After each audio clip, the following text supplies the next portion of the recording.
this is Caroline Barnheady from Client Almighty and welcome to this week's video blog. Today we're going to look at objection handling.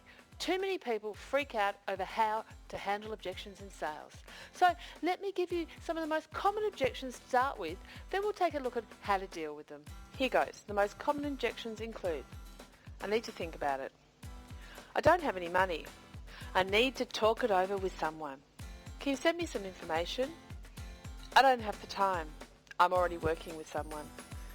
We already tried it and it didn't work. I'm not interested. These are the most common objections that come up. There's usually say 7 to 12 for each of the niche or businesses. Now let's talk about how you overcome these objections in sales. There are 3 ways of handling an objection. 1, you can handle it after it comes up. 2, handle it before it comes up. Or 3, ignore it. I don't recommend the last one at all. Today we're going to look at the first one where you handle an objection as it comes up. So one way of overcoming objections in sales is to use the metaphor of a hot potato. Remember that game you played as a kid? When you're selling one-on-one, you ask for the order and then you remain silent.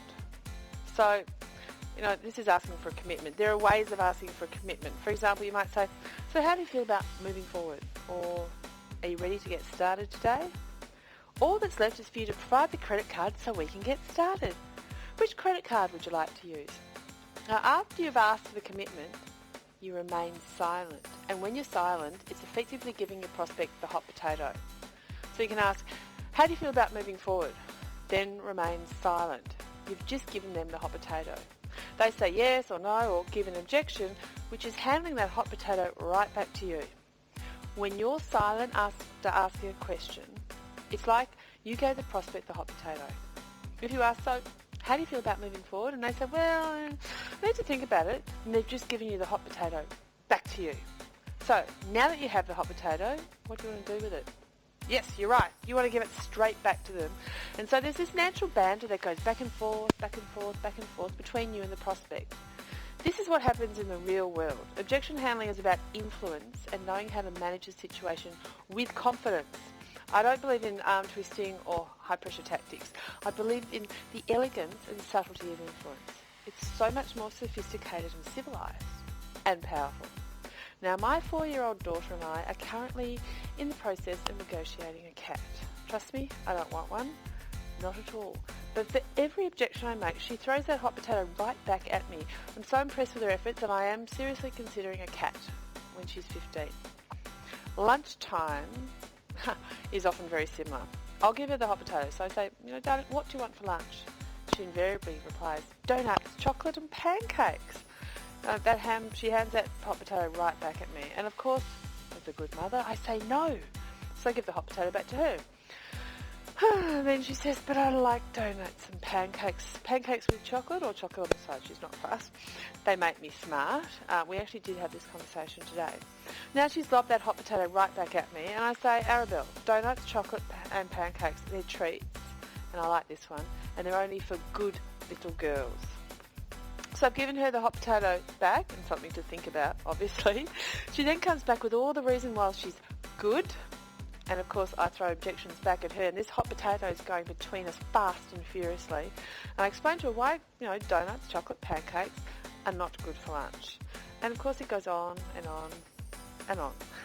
There's a natural banter though that goes back and forth, back and forth. Overcoming objections in sales is a matter of engaging in the same banter. It's exactly the sort of conversation you want to have with your prospects. It's expected. Seriously, you wouldn't expect a real estate agent to accept your first offer on a house, would you? And you wouldn't expect the listed sale price to be the best priced either. You must be prepared to have the conversation because it's going to show up in your close rate, in your bottom line. You should be already familiar with the most common objections in your market and come to all your meetings, all your presentations, prepared to engage in conversation. Preferably with scripted responses that you've practiced to your answers are automatic and natural. Be prepared. Write the objections on cards if necessary and carry them around with you. Another way of looking at objection handling is to consider it a form of negotiation. So if you go to a car lot to buy a car and you get to the end of the sales pitch, the sales guy asks, do you want to buy the car? Invariably you respond, well, how much is it? He answers, $30,000. Are you seriously going to say, great, I'll take it? No, you come back with a counter offer, usually significantly lower. So if you said, well, I don't like it that much, how about 20,000? Are you expecting him to say, great, I'll let the manager know and I'll write it up for you now? No, he'll go to the manager, then come back and say, well, we're already taking a loss at 30,000, but we're willing to discount another 1,000 if you do the deal right now. You see, that's what happens in negotiation. There's a banter that goes back and forth. It's no different when you're selling your service. An objection is merely an invitation to negotiate. It means, I'm interested, talk to me more. If a prospect gives you an objection and you don't respond, it communicates a message to your prospect. Perhaps you don't care. Now I want to finish on this point that whatever you say communicates a message, but what you don't say is any more powerful. It's like what you do or what you don't do. Often the latter is far more telling. So always address a prospect's objection. Never ignore it, please. We're always communicating whether you're using a spoken word or not. Silence is a form of communication. I hope you enjoyed this week's blog. Next week we're going to look at some more strategies for covering objection. Now if you've liked this video, please share with everybody. Hit the like button or the thumbs up and please subscribe to our channel. I look forward to seeing you next time. Cheers.